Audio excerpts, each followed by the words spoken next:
স্পষ্ট কিতাবে আছে, আমার কাছে কিতাব আছে, ওয়ালা তাকরাবুজ জিনা, এই কিতাবের মধ্যে আছে, আরবের কিতাব, আরবি কিতাবে, যে এই পুরুষের স্ত্রী কন্যা আপনার বেহায়া, বেপর্দা ও বেগায়রত মানুষ, ওই পুরুষের আত্মসম্মান নাই, আত্মমর্যাদা নাই।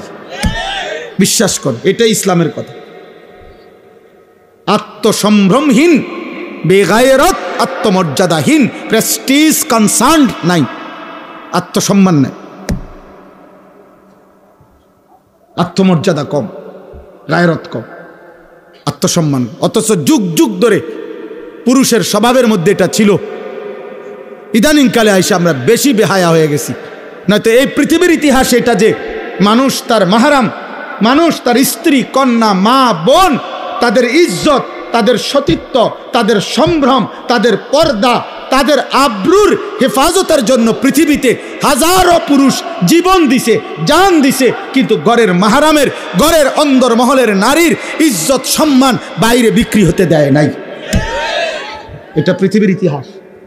আজকে আপনারা ঠান্ডা মাথায় আপনাদের চোখের সামনে আপনারা আপনাদের স্ত্রী কন্যাদেরকে বেপর্দা ছেড়ে দিয়ে নিশ্চিন্তে দোকানদারি করতেছেন, নিশ্চিন্তে ব্যবসা করতেছেন, নিশ্চিন্তে চাকরি করতেছেন, নিশ্চিন্তে ঘরে ঘুমাইতেছেন।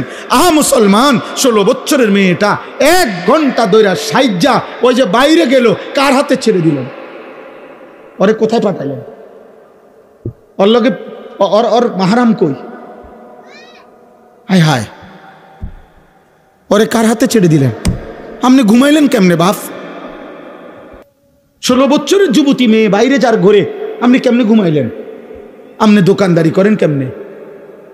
আপনি চাকরি করেন কেমনে? বলেন কি? কত বড় নির্লজ্জ বেগায়রত পুরুষ মুসলমান, তার মেয়েটা উপযুক্ত হয়ে গেছে, বালেগা, প্রাপ্তবয়স্কা মেয়ে, 16 বছর, 18 বছর, 13 থেকে 14 বছর বয়স হলেই মেয়ে প্রাপ্তবয়স্কা হয়, মাসিক ঋতুস্রাব শুরু হয়, এরপর থেকেই সে বালেগা।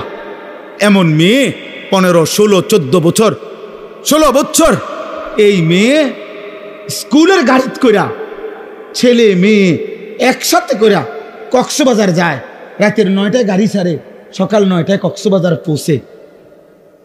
কার হাতে ছেড়ে দিলেন মেয়েকে? আপনি বলবেন আমার এটা সংকীর্ণতা, না ঠিক আছে, আপনার উদারতা নিয়ে আপনি সহ ওঠেন বাসে।